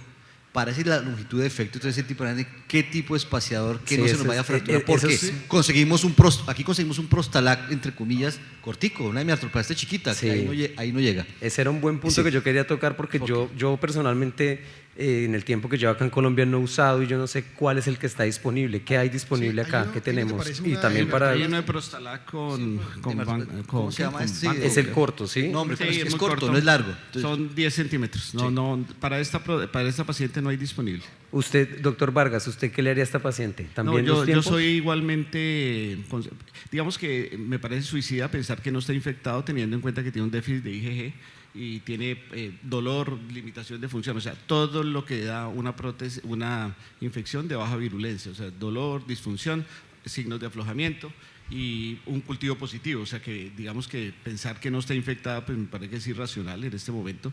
Yo pienso que hay que retirarle todo teniendo en cuenta los antecedentes de la paciente. Mi preocupación, por ejemplo, hay que quitarle el cemento del húmero. La quitada del cemento implica osteotomía, la resección, o sea, técnicamente es muy difícil y cuando uno hace la osteotomía, pues cuando uno hace la osteotomía y quita el cemento, se queda sin hueso también. O sea que es muy probable que al final del tratamiento vayamos a tener un defecto masivo de todo el húmero proximal. Pero yo le retiraría todo. Yo normalmente hago osteotomía, retiro todo el cemento y cierro con Etibond 5, con supersutura. Realmente yo nunca uso alambre. Y ya esperaría. Aquí en Colombia no hay disponible nada para despaciador, lo dejaría así y yo también, yo no antes de 3 meses hago la reconstrucción si no tiene fístula con parámetros inflamatorios negativos. Bueno, pues nosotros hicimos lo mismo, ya les voy a mostrar la cirugía y discutimos del espaciador, porque eso sí me parece bueno que lo discutamos con el doctor Pinzón y con todos ustedes, qué espaciador utilizarían. Entonces la decisión, y creo que acá todos estamos de acuerdo, fue una revisión en 2 etapas, en este caso la hicimos en 2 etapas, que ocurrió a los 6 meses de haberle hecho la prótesis reversa. En la primera etapa, en la implantación de espaciador de cemento, este fue un espaciador personalizado en el sentido de que se extendió un espaciador comercial, y esto es supremamente importante tenerlo en mente, porque en estos defectos los espaciadores que tenemos en Estados Unidos, este espaciador es el espaciador de Zimmer Biomet, y este espaciador, a pesar de que es más largo que el Stage 1, no es suficiente para estos casos. Entonces hay que tener en mente que cuando uno tenga defectos del húmero proximal, acá lo que le hicimos fue extenderlo con un pin de Steinman, y como ustedes se dan cuenta le pusimos cemento extra adicional, porque estos espaciadores, cuando hay defectos proximales del húmero, se tienden a rotar. O sea, es muy frecuente, si ustedes no lo aumentan arriba, que el espaciador se va a rotar completamente 180 grados, y es algo problemático de cara, por ejemplo, a pensar en dejar el espaciador 6 meses. Entonces hablemos de los espaciadores. ¿Qué espaciador utiliza usted, doctor Pinzón? Normalmente, si el defecto es un chiquito, utilizamos, se me olvidó el nombre comercial, pero el común y corriente de hemiartroplastia. Si no, yo tengo 2 opciones. Una de esas es controversial, pero una es simplemente coger con lo que nosotros hacemos el lavado, la jeringa de asepto, se llama eso, la perilla. Esa es mi perilla, es mi molde para llenarlo de cemento, y cojo un tubo de tórax y un pin central y lo cementamos con un tapón, y eso me genera la longitud que yo necesite, suficiente para el paciente, y lo cementamos sobre el cemento, nuevamente para que tenga una estabilidad, porque yo he visto pacientes en consulta que han llegado con la bola central luxada, subcutánea quemando o expuesto por eso. Y otro que hemos hecho, otra manera de hacer la cementación, es poner un clavo común. Hace poquito, discutiendo eso, que les mostré un ejemplo de poner un clavo de la marca de número proximal, un clavo de strike largo, con bola de cemento arriba, y tratando de estabilizarlo de alguna manera. Y finalmente lo hemos hecho. Tengo una paciente que fue un sufrimiento total, que incluso le puse un Prostalac tallado de cadera a una prótesis reversa. Le sacamos la parte proximal del número, la desbridamos, vimos que realmente la infección, obviamente es todo el hombro que está infectado, pero la glenoides nos daba algún grado de tranquilidad. Limpiamos, desbridamos y volvimos a afiar solamente con 2 tornillos en el cemento. En San José se utilizaba un protocolo para revisión de reemplazo de rodilla, que era sacar la prótesis de rodilla, limpiarla, lavarla, esterilizarla y volverla a poner como espaciador, pero obviamente con cemento puesto. Lo hicimos lo mismo con el componente glenoideo, lo ponemos y le cogemos toda la parte proximal, la perforamos y modificamos el Prostalak como una prótesis reversa con todo el componente para eso.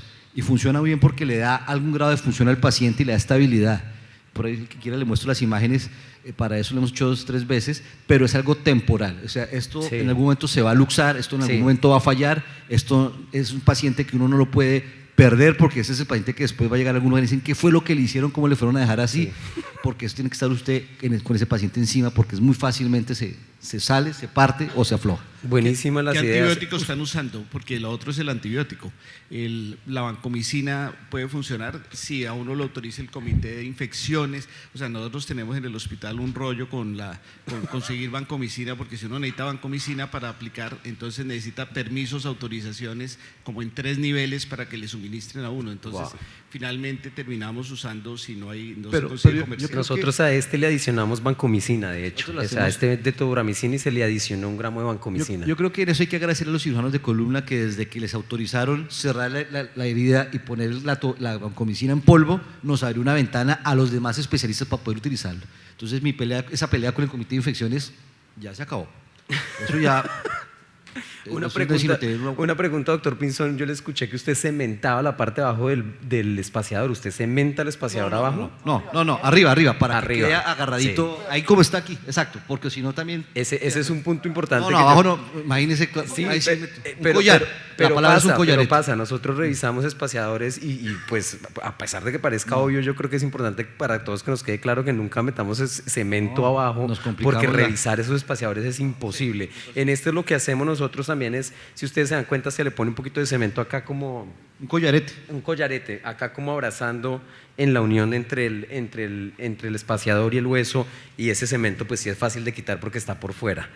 Entonces, listo, pusimos el espaciador, la paciente 4 meses después de la primera etapa está con laboratorios normales.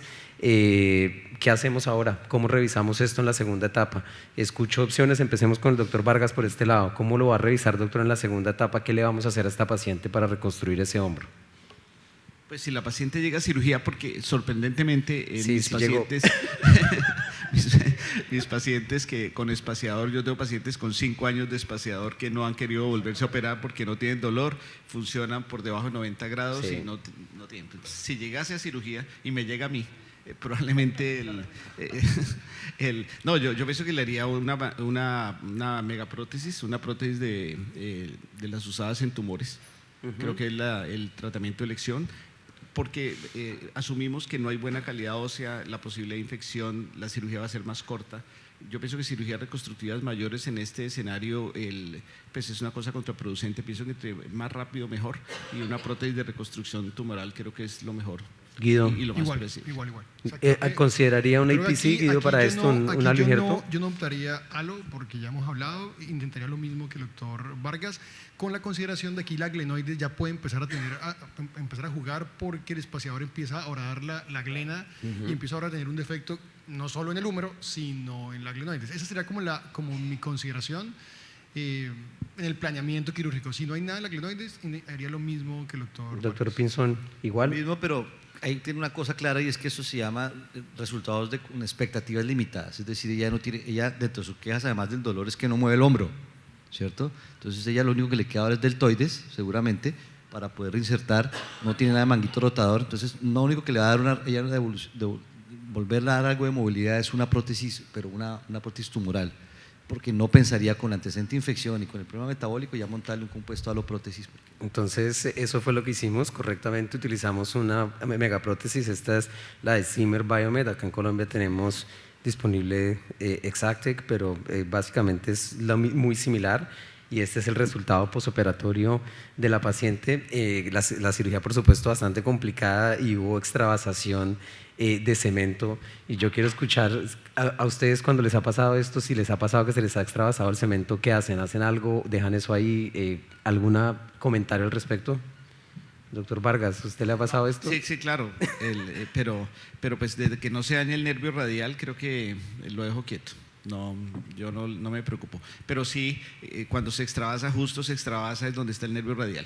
Sí. No sé por qué. Acá se extravasó por fortuna trágico anterior. del nervio radial, pero Acá ahí está un también poquito, sucede. Sí. no es ¿Algún comentario al resultado posoperatorio, doctor Pinzón? ¿Qué opina de la reconstrucción? No, creo que está sentada, afortunadamente tiene suficiente cantidad o longitud sí, esta es una Exatec, ¿cierto? No, este es Zimmer Biomed. Sí, no está centrada, bien asentada. Creo que por ahora. Bueno, pues es que el caso no se ha acabado, pero lo acaba. Vamos a llamar a los expertos en inilizar. Ustedes saben que todo en la vida se puede volver peor y cuando usted creyó que ya había solucionado el caso, pues no. La paciente se cayó en la casa a los 4 meses de todo este esfuerzo quirúrgico, de una altura de más o menos 1,5 metros, de una vez dolor inmediato, hinchazón, equimosis y llegó a urgencias después de todo el esfuerzo con esta radiografía. Entonces, pero yo le hago una pregunta y eso es una enseñanza. ¿Sí? Esto pasa con los pacientes cuando usted les hace una osteosíntesis y tiene un problema de osteopenia, usted, aparte de la prevención secundaria que debe recibir el paciente, seguir en eso, pues siempre hay unas interfaces en pacientes con dobles, es decir, como yo tengo una hemiartroplastia arriba, un reemplazo de rodilla acá, pero un reemplazo de rodilla acá, un reemplazo de cadera y dejo un segmento de palanca, yo debo entrar a proteger de una vez. Entonces, tal vez el comentario sería que ya entrados en gastos hubiéramos puesto casi, no un número total porque no necesito reemplazar el número distal, pero sí lo más largo posible para evitar esas zonas de estrés, pero creo que eso es un resultado visto desde lo que pasó, pero… Guido, ¿esta paciente le llega a usted qué hace? ¿Le pone un brace de Sarmiento o la opera? Probablemente la operaría y la duda, la decisión aquí es o aumentar el vástago, pues, que sería bien complejo, o intentar una con placas y como si fuera una fractura, es una fractura periprotésica pero bien distal, lo cual le da unas dificultades técnicas muy importantes porque el fragmento, la fractura es muy pequeño. Sí. Entonces, pero revisar todo ese segmento que usted ya ha puesto y el cemento… Las dos son bien complejas. Creo que entre las alternativas, yo creo que no es para manejo sin cirugía, por todo lo que ya pasó previamente. Creo que ya aprendimos que probablemente no sea la solución. Probablemente intentaría no revisar la prótesis y placas como una fractura periprotésica, sabiendo y entendiendo que probablemente, o sea, estoy tratando de ahorrarme una cirugía mucho más compleja de una placa completa hasta el húmero distal. De arriba abajo. Usted le pondría una de arriba abajo con un sistema araña de esas que hay arriba y probablemente un strut adicional. ¿Alguno le haría revisión del vástago? No. Fijación y le adicionaría un strut Bueno, nosotros pensamos lo mismo. Me cambiaría de ciudad. El manto de cemento está intacto alrededor del vástago humeral, por eso dijimos el vástago no lo vamos a tocar y está recién operado. Decidimos hacer una reducción y artificación interna con un injerto de laja de fémur como recubrimiento. Perfecto. Y este es el resultado posoperatorio de esa cirugía, que creo que es muy parecido a lo que todos dijimos. La placa se puso lo más larga posible cubriendo el defecto y se puso el injerto del húmero. ¿Y ahora? Del fémur, perdón. Sigue. Yo ya me había ido, pero pues el doctor McFarland me actualizó este caso tan especial. La paciente volvió 3 años después quejándose de aumento de dolor en el hombro y del brazo y la prótesis estaba como la ven acá. Y como ustedes se dan cuenta, la prótesis, el vástago está completamente rotado, flojo, está en contacto el vástago con la placa. ¿Qué hacemos ahora? Pues pucha, ya tenemos tenemos una megaprótesis descartada, que está floja. No hubo infección. No hubo infección en esta oportunidad. Tenemos una reversa de prótesis tumoral fallida, ya floja. Si no le queda nada más, si las pacientes se quiere operar y el cirujano se quiere traer, ya no le queda sin un número total. Nada que hacer. ¿Usted le haría una prótesis de húmero completa? Allá la consigue, aquí no la consigue, pero le haría un número total. Si se quiere operar. Sí, ella se quiere operar porque está con mucho dolor y el hombro, de hecho, ella estuvo muy contenta los 3 años que el brazo funcionó después de la última fractura. Doctor Vargas, ¿usted qué le haría a esto? Realmente yo no tengo mucha experiencia, solo tengo un caso pero era tumoral de un sarcoma Ewing que hicimos con el doctor Linares en San Ignacio, creo que es la cirugía más difícil que yo he hecho en mi vida. Aparecieron como 3 medianos, 4 arterias. O sea, la disección fue una cosa muy difícil, pero le cambiamos todo el húmero con una reversa y una prótesis de codo. El paciente lleva 8 años de seguimiento, porque incluso el doctor Linares me envió las fotos hace poquito, lleva 8 años con una funcionalidad bastante buena, y casualmente es también abogado como la paciente, pero lleva 8 años de seguimiento, pero es un caso diferente, pero es un señor activo, funcional. Entonces creo que lo que haría, yo le haría eso, se le cambiaría todo. Todo. Guido, ¿lo mismo? ¿Tú también pensarías en un número total? Sí, probablemente la opción más reproducible, pero aquí mientras los escuchaba trataba de pensar en lo contrario, o sea, como, ok, y si no es eso, ¿qué? Pues tocará quitar todo, hacer lo mismo que dije que no hubiera hecho al principio, o sea, volver a empezar por un halo del húmero, tratar de reconstruir la anatomía y luego sobre eso poner otra vez la prótesis. Sería como la opción alterna a lo que el doctor Pinzón y el doctor Vargas Sí, han de dicho. acuerdo. Bueno, ya este caso está por culminar y el tiempo también. En este caso pasamos por todas las posibles opciones de manejo de húmero proximal de defecto en una sola paciente. McFarland lo que decidió hacerle, pues para no hacerle el húmero total, que es una cirugía inmensísima, fue hacer lo que Guido acaba de decir, que es devolverse y hacer el APC, el aloinjerto, compuesto aloinjerto prótesis, que no fue la opción inicial por todo lo que nosotros discutimos, pero que en este caso, ya después de haber fallado la megaprótesis, pues tal vez no quedaba nada más, y este es el resultado posoperatorio final de un aloinjerto de compuesto aloinjerto prótesis y una revisión con un vástago de longitud convencional y una placa de fijación adicional, y la paciente hasta el momento, 6 meses después de esta cirugía, está bien y funcionando, pero pues probablemente escucharemos de ella otra vez. Nos quedan 10 minutos. En estos 10 minutos voy a mostrarles un caso para que discutamos un caso sencillo después de este caso tan complejo.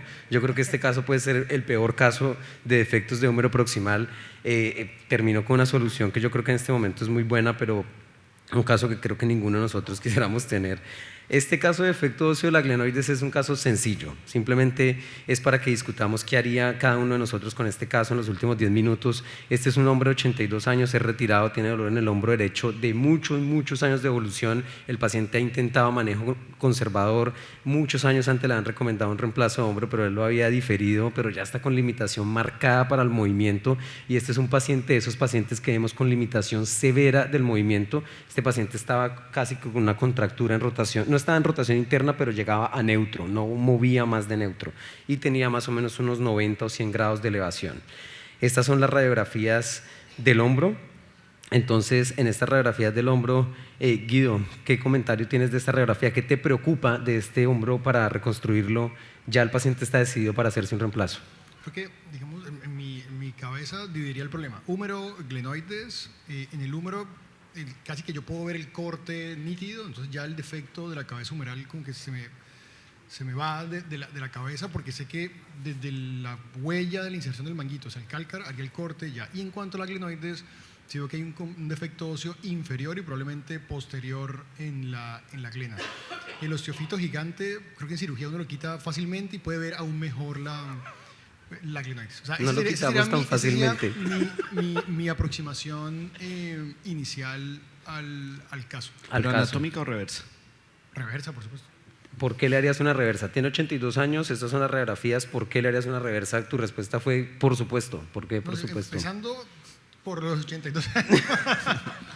¿Y por qué No, más? eso, 1, 2, el defecto glenoideo creo que es muy difícil, por no decir imposible, hacer la reconstrucción con una prótesis anatómica. Creo que intentar por una prótesis anatómica en un paciente que primero no ha movido durante un buen tiempo, o sea, el manguito rotador, así esté íntegro, no ha funcionado. O sea, eso entra en el grupo de manguitos rotadores no funcionales. Entonces ya de entrada, entonces 82 años, un manguito rotador que no ha trabajado durante un buen tiempo, un defecto glenoideo que para corregirlo con una prótesis anatómica me tocaría o rimar bastante o utilizar una prótesis aumentada, que cuando uno revisa la literatura de las prótesis anatómicas aumentadas y biomecánicamente sí tienen, no es como uno quisiera. No, y tiene por no 82 entrar a años. eso. Entonces probablemente no sería mi alternativa. Doctor una Pinzón, prótesis ¿usted qué piensa? ¿Anatómica o reversa para este paciente? Con esta radiografía es la historia. dentro de lo que se denomina ahora las indicaciones extendidas de las prótesis reversas, pues esto cabe, además que es más predecible para el paciente, es decir, nada peor que operar un paciente y que al año le diga, doctor, mire, ascenso de la cabeza o no tengo movimiento, vale la pena, pero yo creo que uno tiene que llenarse de más criterios que simplemente lo cómodo que puede ser para mí muchas veces, más predecible en términos de función, mirar cómo está el manguito rotador, no solamente en términos de integridad. Yo he oído al doctor Walt decir que tengo rupturas del manguito parciales o rupturas pequeñas, pero si en la evaluación sagital no tengo una atrofia del infraespinoso redondo, no tengo por qué hacerle al paciente una prótesis reversa con 84, 85 años de edad, le hace una anatómica y según él con buenos resultados. Pero hay aquí unas otras razones, de cuantificar el defecto no lo haría solamente la razón con estas imágenes, sino con un TAC adicional para decidir el procedimiento. Ahí está el TAC, tiene 20, la placa anterior. tiene 20 grados de retroversión. Digamos que acá quiero ver, no sé, puedo estar equivocado, el punto de corte, o sea, uno pensaría que aquí sería la tuberosidad, pues, pero yo creo que esta es la tuberosidad, y eso hay que tenerlo en la cabeza en el momento de la cirugía, o sea, el corte es mucho más bajo de lo que uno pensaría. Entonces, es fácil confundirse, mejor dicho. El corte, yo creo que habría que hacerlo acá, sacrificando todo este pedazo metafisial. Ese es un buen punto y en este caso la cabeza está en varo. Nosotros le Eso iba a preguntamos preguntar. le preguntamos al paciente Fractura, él dice que no, le preguntamos muchas veces que si se ha fracturado porque nos llama la atención la alineación en varo tan marcada de esta cabeza. El paciente dice que no y es un punto a considerar. Doctor Vargas, cuéntenos en su experiencia, ¿usted cómo maneja estos casos que tienen mucho varo en la cabeza? ¿Qué les hace? ¿Prefiere un vástago corto, un vástago largo? ¿Alguna consideración? No, el vástago corto es muy difícil de colocar. Además, cuando la cabeza es tan grande, uno tiende a trabajar anterior y le queda a uno la prótesis superior pequeña y uno sale de cirugía, le toma la radiografía y dice, ¿quién fue el que puso esta prótesis tan mal puesta? Y resulta que fue uno mismo que le pareció perfecta en cirugía, pero esto es muy difícil de hacer los cortes porque toca entrar muy medial y hacer el corte inferior. La cabeza es una mega cabeza, entonces adaptar la prótesis anatómica hacer una buena prótesis anatómica es extraordinariamente difícil en esto particular, quitando la glenoides, así no tuviera esta glenoides tan deforme, es muy difícil las prótesis en varo hacerle buenas reconstrucciones anatómicas. O sea, yo desde lo que pueda le hago una reversa. Creo que lo que hay que hacer una reversa por la misma consideración que dice Guido, que uno puede tener los músculos intactos, pero si lleva 10 años de artrosis los músculos no están funcionales. El músculo está atrófico, no se ha usado, entonces creo que la recuperación funcional de estos pacientes es muy poco predecible. Entonces yo también le haría una reversa. Realmente. Ok, acá está la tomografía. Insistiendo en lo que acaba de decir el doctor Vargas, acá es fácil ver el sitio del corte, en cirugía es fácil confundirse e irse más proximal, entonces automáticamente sucede esto, que uno lo ve bien en cirugía, pero en la radiografía, si uno se estuviera viendo en radiografía, estaría requete mal por haber hecho el corte mucho más arriba de lo que se pensaría. Sí, de acuerdo, Guido. Entonces este caso es una glenoides, como ustedes ven, B3, es una glenoides que tiene 20 grados, casi 21 grados de retroversión, no es bicóncava, es monocóncava. Para este caso yo decidí una prótesis reversa y yo utilizo planeamiento preoperatorio. Este es el planeamiento preoperatorio de la prótesis de Exactech. De acuerdo al planeamiento preoperatorio, si ustedes miran desde arriba, fíjense todo el defecto que hay. Ahí estoy planeando, como ustedes ven, con un componente de 8 grados posterior y ustedes ven el hueso que estoy salvando. Si utilizo el componente aumentado, si yo utilizara el componente que no es aumentado, pues estaría teniendo el problema de que voy a perder todo este hueso que ustedes ven acá en esta zona. Entonces, con el planeamiento, utilizando este componente aumentado de 8 grados de cuña posterior, estoy logrando restaurar la línea articular con un 75% de contacto con hueso nativo y ese fue el planeamiento. En esta cirugía, este es el resultado posoperatorio final de la reconstrucción con la cuña y la aumentación. Yo quisiera escuchar a ustedes qué opción le hubieran hecho a este caso con esa retroversión y con ese glenoides que tiene este paciente. Doctor Pinzón, ¿usted cómo lo hubiera resuelto? No, lo mismo, porque si fuera más joven el paciente, pues habría pensado en la posibilidad de pronto no utilizar una aumentación con una cuña, sino hacer una aumentación ósea. Pero hay una charla muy interesante del doctor Lederman que él pone un T-bone, un stick, dice, eso es el hueso de un viejito, eso es lo que le da sabor a la carne, pero no funciona como soporte para eso. Entonces a esa edad ya no me interesa y uno lo injerta a los 82 años de edad, me parece entonces creo que esto es lo mejor que se le pudo haber ofrecido al paciente. Doctor Vargas. No, yo tengo como, a mí me parece que cuando hay el osteofito inferior de la cabeza, toca ser extremadamente cuidadoso con el nervio, porque el nervio, normalmente cuando usted ve en la resonancia, en la proyección sagital, ve el nervio está más o menos a centímetro y medio del borde inferior de la glenoides. Entonces en la disección toca ser extremadamente cuidadoso con irse muy pegado al hueso desde lateral hacia medial para poder hacer bien la capsulotomía sin poner en riesgo el nervio. Creo que de la técnica esa parte es muy difícil, y estos pacientes que están tan restringidos, el separar la cabeza y uno corre el riesgo cuando está tratando de luxar la cabeza hacia adelante, porque él está bien medializado, y hacia posterior sacar la cabeza es un riesgo. Hay que tener precauciones con el ayudante, que no le dé rotación externa grande porque lo fractura. Sí. Y ese es el riesgo de esto, que se fracture, o sea, lesión neurológica y la fractura al luxarlo cuando está muy medializado y posterior, es muy difícil la sacada de la cabeza. Este es un caso que yo quería traer y compartir con todos ustedes justamente por eso, porque este caso, pues no de la radiografía sí no parece tan difícil, pero ese osteofito inferior y esa deformidad en varo, como usted lo ha dicho, fue técnicamente muy, muy, muy difícil. Nosotros inicialmente el paciente tenía muy buen hueso y habíamos decidido poner un vástago corto, pero el vástago corto se nos fue por fuera y nos tocó cambiarnos a un vástago largo, y ese es otro aspecto de aprendizaje en estos casos. Por eso quería escuchar sus opiniones. En realidad, reconstruirlos con los vástagos cortos es muy complicado, porque la deformidad en varo es tan severa que el vástago se le puede salir a uno por la cortical lateral, que fue lo que nos pasó, y nos tocó cambiarnos a un vástago de longitud estándar. Entonces estos casos son casos que uno debe tener en mente por su grado de dificultad de reconstruir el húmero. Bueno, yo creo que estamos sobre el tiempo. Muchísimas gracias a todos. Gracias.